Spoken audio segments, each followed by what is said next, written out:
皆さんこんにちは、石野花宝です。今回のテーマは初心者必見、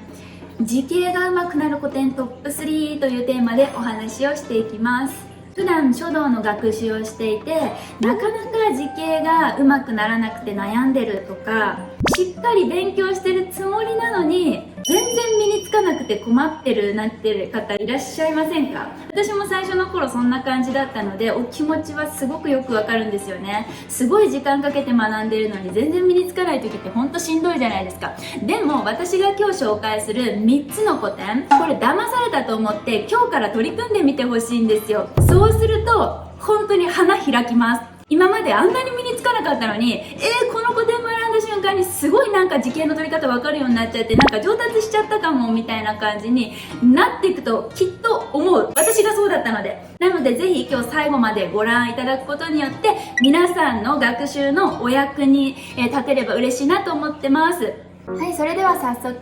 おすすめ古典トップ3ということで紹介していきます。まず1つ目が楷書応用順の9世紀霊泉銘です。そして2つ目が行草顔真の採鉄文庫。そして最後3つ目が霊書体です。五漢時代の曹全碑ですね。これを順番に解説させていただきます。まず1つ目の9世紀霊泉銘。こちらの古典はもしかしたら、高校生の教科書などにも載ってるくらいなのでご存知の方も多いかもしれないです。知らなくてもそれはもう当然のことだと思いますので、今知った方もこれから覚えていっていただけると嬉しいなと思ってます。9世紀霊泉銘の特徴としては、とっても引き締まった字形なんだけど手足はすごく長くて、モデルさんみたいなスタイルって思っていただけるといいかなと思います。楷書の極速って言われてるスタイリッシュな楷書体の代表格なんですよね。なので一番最初に楷書を学ぶならこの古典がおすすめですってよく言われてるものでもあります。ちなみに私もそのように思っています。9世紀霊泉銘は本当にかっこいいスタイルなので、これさえずっと学んでたら全ての書体の基盤が身につくと言っても過言ではありません。これ楷書なんですけど、普通に学習していくうちに、筆って表と裏があるんだっていうことが分かるようになってきたり、字形の取り方も、例えばこの微風っていう文字見てくださいね。微っていう字、3つのパーツに並んでる文字って真ん中が柱になって左右のパーツ支えるから、真ん中一番力強く書いといたら間違いないんだな、なるほどねっていう、その文字の形の作り方の基本っていうのが身につきやすい古典なんですね。風とかでも同じようなことが言えるんですけど、風冠の文字って中急進的にギュッて引き締めて、で左払いはちょっと垂直気味に下ろすけど、こう右のこの反りの部分は左払いよりも角度をつけて、より開きをつけてやってあげるとバランスが取れるんだなっていう、同じ角度で降りてくるんじゃないんだっていうことが身につきますよね。でそれって結構割とほとんどの字に応用できる基礎だったりするんです。行書や草書になろうが、この楷書で得た専門用語では結構法って言うんですけど、ちょっとそうやって言うと難しくなっちゃうんで、形の取り方ですよね。字形の作り方が9世紀霊泉銘で身につくことによって、これから行書を学んだりとかしたい方にとってもすごく役に立つ古典かなというふうに思ってます。ぜひ皆さんも取り組んでみてください。はい、続いて字形が上手くなる古典トップ3の2つ目は、唐の時代顔真のこちら採鉄文庫ですね。皆さんも聞いたことあるとか一回触れたことあるみたいな方は多い古典かもしれないです。ただ初めて見る方にとっては、何このぐちゃぐちゃな古典みたいな、これとか失敗じゃないの、塗りつぶしてないみたいに思う方も多いと思うんですよ。私も最初これ見た時、なんでこれ真似すんのみたいな、何がうまいのみたいな感じで思った記憶があります。でもこのぐちゃぐちゃな中にも素晴らしい筆法が隠されてたりとか、字形の取り方がすごかったりするんですよ。今の私から見ると本当にうまい、学ぶべきものがたくさんあるっていう感じの古典なんです。なのでぜひ皆さんにも今日はこちらを行草の一押しとして紹介させていただきたいです。でこれは本当に深い話になっちゃいますけど、線がまずすごい。顔真の線っていうのは本当にに名だたる書家の中でも最高峰に位置づけられてて、で、顔真って楷書で有名な人物なんですけど、特徴的な楷書書くんでね。でも一番評価が高いのはこの採鉄文庫なんです。行相バカうまいよねっていうのが顔真の本当の評価だったりするんですよね。じゃあまずこちらをご覧ください。これは記名という風に書いてあるんですけれども、なんとなく読めますかね。で、これは行相の古典なので、行書っぽい読みやすいところもあれば、明るいっていう字みたいに皮辺がこうくるんってしてるだけで省略系のものもあったりします。こういったところから学べることって何なのって思いませんか？なんか適当に書いただけじゃんって思うかもしれない。でも、実はすごいところがあって、例えば季節の木。これ一つ取ってみても、木の頭のパーツと、この子供の子のパーツ、これの位置関係とかが、こう右に重心移動してたりとかして、そっか、行書ってこういう重心移動があるから、右上がりに耐えられる均衡バランスが取れてて、それでまとまりが得られるんだとか。あとは、楷書って立つが如し、行書は行くが如し、草書は走るが如しって言われてるけど、この行くが如し、行書の流れを生んでるのって、実はこの前傾姿勢、前のめりの姿勢だったりするんだよねっていうことが、この古典やってるとよーくわかる。例えば、明るいページ見てくださいね。辺と作りこんなに離れてんのに、少しもバランス崩さずに、まとまり感出ちゃってる。これってなんでなんだろうみたいに思うわけですよ。明るいだけで見たら、離れすぎじゃん、下手じゃんって思う人もいるかもしれないけど、記名の流れで見ると、季節の木って中心でまとまってる字に対して、それを受けるような感じで明るいの皮辺と月がいるって思ったらどうですか？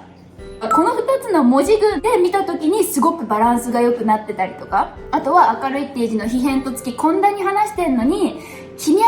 気持ちが途絶えてないから、こんなに辺と作り離れてても違和感ないんだよっていうことが分かると、気脈ってやっぱ超大事だよねっていう風に、また自分の中で腑に落ちて納得感が得られて、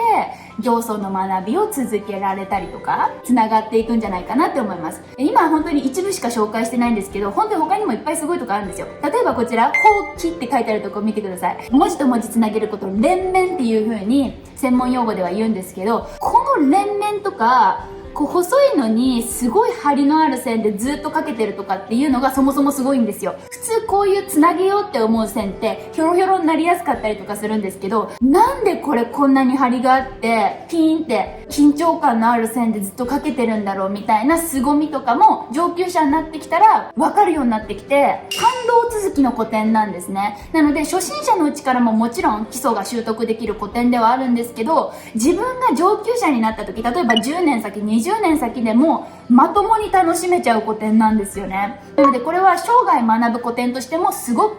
おすすめしたいものになります。ぜひ皆さんも取り組んでみてください。はい、続いて字形が上手くなる古典トップ3の3つ目は、じゃん、五漢時代の曹全碑ですね。曹全碑っていう名前も結構有名なので、書道やってる人だったら聞いたことあると思うんですよ。または書いたことがあると思う。ただ、いきなり隷書学ばないといけないのみたいな感じで思った初心者の方もいらっしゃるんじゃないでしょうか。楷書も書けないのに、行書も書けないのに、草書も書けないのに、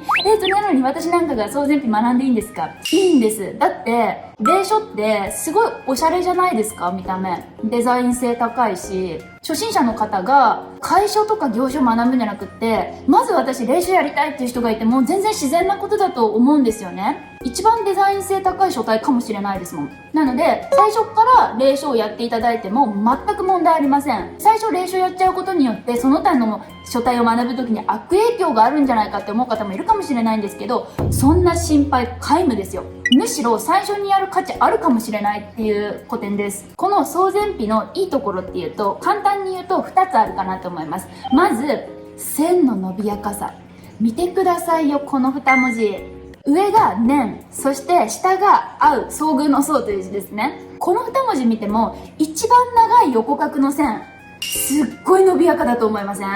線の太い細いもあるからか、弾力が効いててより伸びやかに感じるみたいな。で、これって、8分例って専門的には言うんですけど、この払いのこと、はたくっていう風に呼んでるんですよね。波の勢いを持った払いだからはたくっていう風に呼んでるんですよね。このはたくの線が入ってくる総前皮を学ぶことによって、なんと抑揚が身につきます。グッてやってっていくこの特殊なリズムが身につくんですよね。でこれって他の書体だと実はあんまり得られないすごい魅力的なリズムなんですよ。このリズム知ってると楷書書く時の線に入ってくる感情も変わってくるし、趣がつくっていうか、行相の中にもこの派生のリズムって言うんですけど、隷書独特のリズムが入ってくることがあるし、入れていくことができるようにもなる。そういう行書に出くわした時にも理解がしやすくなったりとか、実は最初に隷書学んでおくといろんな学びがスムーズになりますよっていうことが言えます。あとはもう一つすごい魅力的な要素があるとすると、字形に緩みがないっていうこと。これ超すごく学ぶ価値のあるポイントになります。字形に緩みがない。どういうことかっていうと、手足は伸び伸び長いんだけど、ちゃんと他のパーツは急進的に書かれてると思いません？めちゃめちゃ集まってますよね。この字形の引き締まり、もちろん線自体も引き締まってるからすごいんですけど、これ一生かけて学ぶ価値がある古典です。初心者のうちでもわけわかんないなりに時間かけて学ぶ価値のある古典なんですよ。で最初本当かよって思うかもしんないですけど、この古典何ページかやっていくうちに、カホ先生言うこと本当だったわ。急進的に書いたりとか、字形の引き締まりとこう伸びやかな線を学ぶことによって、自分はこんなにも今まで字を学ぶときにこういったことを感じずに練習してきたのが今までなんてもったいなかったんだっていう風に、むしろ後悔しちゃうかもしれないぐらいいっぱい気づきがある古典だと思います。はい、ということで今回は3つの古典紹介してきました。まず1つ目、楷書は旧世紀冷泉明、行書は採鉄文庫、隷書は総前皮。もうこの3つ学ぶ時間ある方だったらすごいパーフェクトだと思うんですけど、まずは1つでいいです。1週間とかじゃ効果感じないかもしれないんで、最低1ヶ月ぐらいその古典と向き合ってみていただきたいんですよね。したら結果が一目瞭然に現れます。何が変わるかって具体的にお伝えしておくと、手本の見方がめちゃくちゃ変わります。今まで書道の学習でこんなところ見えてなかったのに、1ヶ月後の皆さんこんなところまで気づけるようになった、うわ最高、学習めっちゃ楽しくなってきた、モチベーション上がりまくりっていう感じで、もうほぼ確実になりますので、ぜひ試してみてください。でもしそれでも面白みがあんまり実感できなかったんですけどっていう人は、ぜひ11月オープンの私の書道学校に入ってみませんか？私が直で指導させていただくことによって、古典の魅力、今日紹介した3つを学ぶことによって確実に楽しくなって上手くなる、字形も上達するっていう裏付けを私が身をもってさせていただきますよ。今日の動画ためになったと思っていただけたら、ぜひいいねボタンよろしくお願いします。チャンネル登録まだの方いらっしゃいましたら、ぜひチャンネル登録もよろしくお願いいたします。動画の感想もコメント欄にお待ちしております。今日も最後までご清聴いただきまして本当にありがとうございました。さよなら。